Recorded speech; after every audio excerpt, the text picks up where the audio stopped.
नमस्कार दोस्तों, आप सभी का स्वागत है एक बार फिर से हमारे YouTube चैनल पर। तो दोस्तों, आपके सामने फिर से एक बार मज़ेदार और शिक्षकदायक और प्रेरणादायक कहानी हम लेकर आए हैं। तो दोस्तों, आज की कहानी बड़ी ही प्रेरणादायक है और ज्ञानवर्धक है। आज की ये जो कहानी हम आपको बताने जा रही हैं वो है एक गाय और एक कोयल की। दोस्तों, इस कहानी को अगर आपने पूरा सुन लिया तो कोई भी व्यक्ति अपने जीवन में किसी भी बीमारी से ग्रसित नहीं होगा तथा उसके जीवन में किसी भी प्रकार की दुर्लभ स्थिति नहीं आएगी। वे अपने जीवन की समस्त पीड़ा से मंत्र मुक्त हो जाएगा। तो दोस्तों, आज की कहानी बड़ी ही ज्ञानवर्धक है।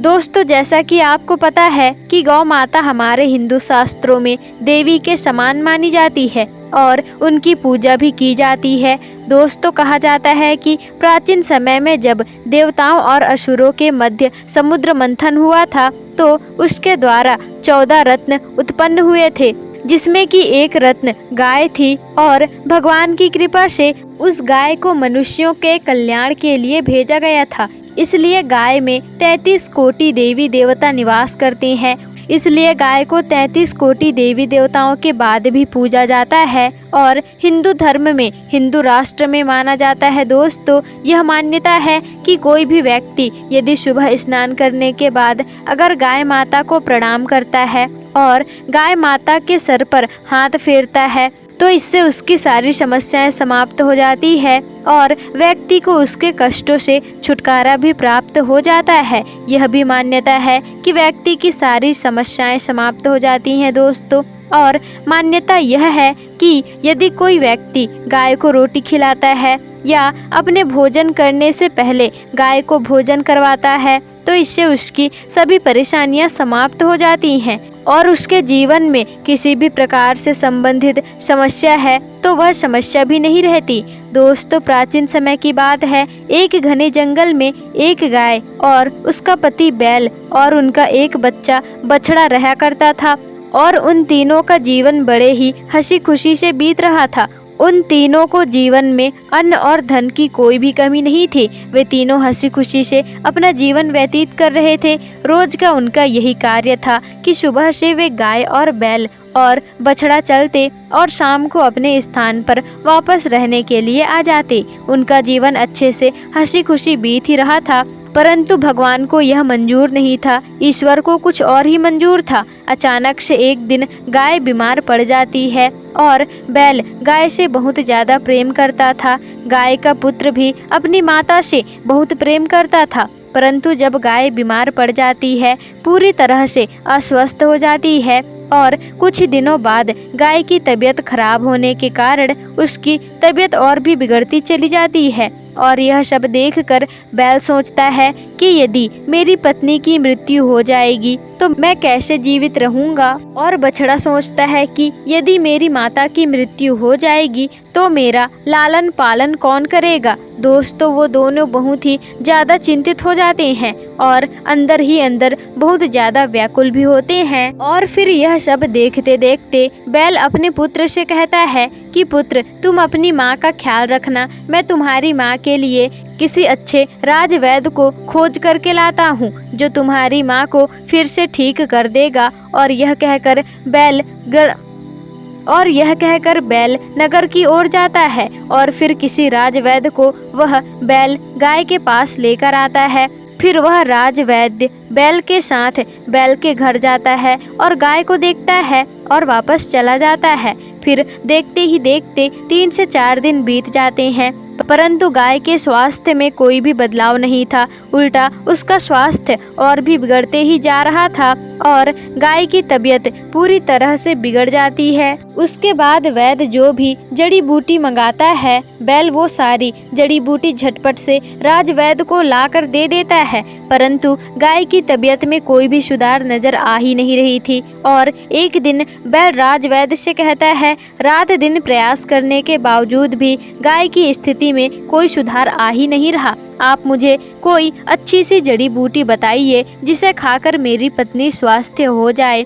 तथा वह राजवैद्य कहता है, मैं तुम्हें एक ऐसा उपाय बताता हूँ और मैं गारंटी भी देता हूँ। फिर वह बताता है कि इस घने जंगलों से दूर एक राजमहल है और वहाँ एक संगीतकार रहता है। यदि कोई भी उसके पास जाता है और यदि उसका संगीत सीख कर उस संगीत को उसकी पत्नी को सुनाता है तो आपकी पत्नी स्वस्थ हो जाएगी और तुरंत ही ठीक हो जाएगी। तब वह बैल सोचता है, यदि मैं उस संगीतकार से संगीत सीख कर आऊँगा तो मुझे 3 से 4 दिन लग जाएंगे और तब तक मैं बहुत लेट हो जाऊँगा। वह सोचता है कि उसके पास जाऊँगा और वह मुझे संगीत सिखाएगा और अगर ना सीख पाया तो उसे यहाँ आने के लिए प्रेरित करूँगा। लेकिन अगर वे नहीं आए तो वे ऐसा सोचता है कि गाय ऐसी बुरी स्थिति को देखकर जंगल के लगभग सभी जीव जंतु आते हैं और गाय की ऐसी बुरी स्थिति को देखकर जंगल के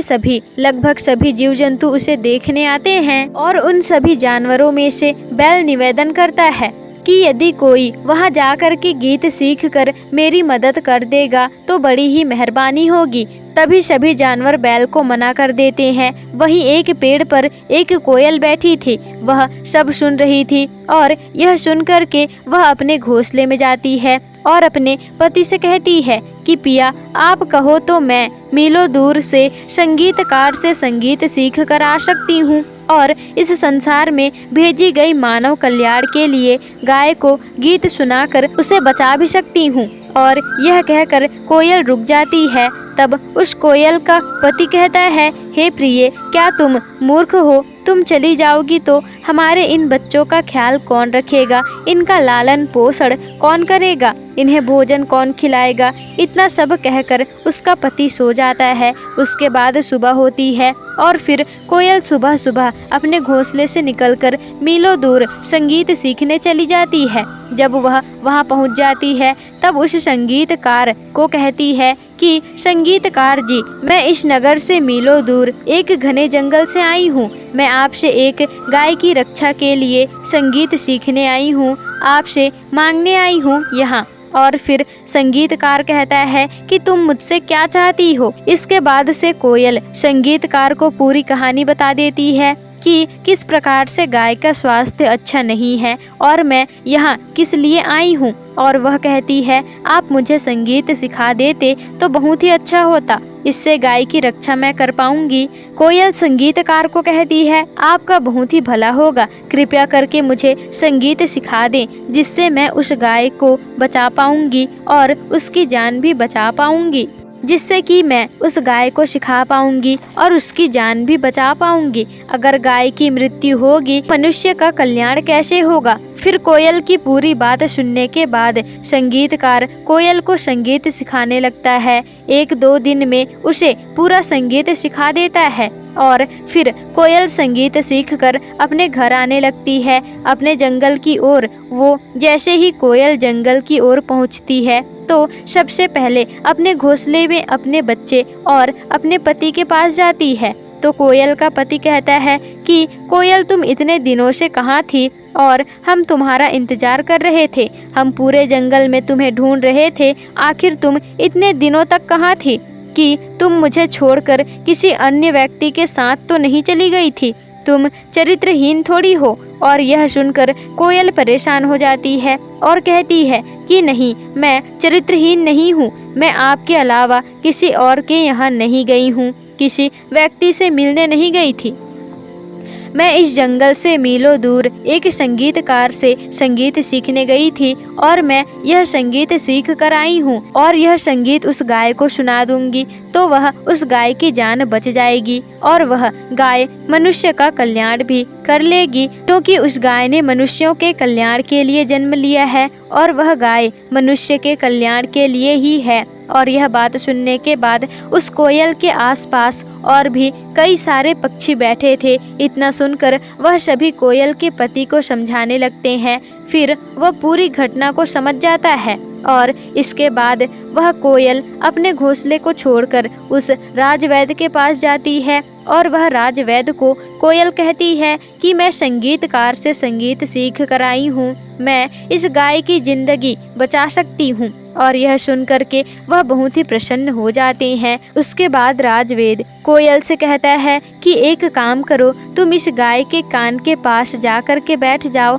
और धीरे धीरे उसे अपना संगीत सुनाकर उसे बताओ। उसके बाद कोयल उस गाय के कान के पास जाती है और बैठ जाती है और उस गाय को संगीत सुनाने लगती है। फिर वह कोयल रोज उस गाय के पास आती व उसे संगीत सुनाती और धीरे धीरे गाय का इसी तरह से उपचार होता रहा। वह कुछ ही समय के बाद, कुछ ही महीनों के बाद वह गाय पूरी तरह से ठीक होने लगी। वह उसकी तबीयत में सुधार आने लगी। वह उसकी तबीयत बिल्कुल ठीक हो गई, क्योंकि जैसे ही गाय को इस संगीत को सिखाया तो वह गाय मंत्र मुक्त हो गई। और दोस्तों, कोयल की जो आवाज़ होती है, कोयल की जो स्वर होते हैं, अगर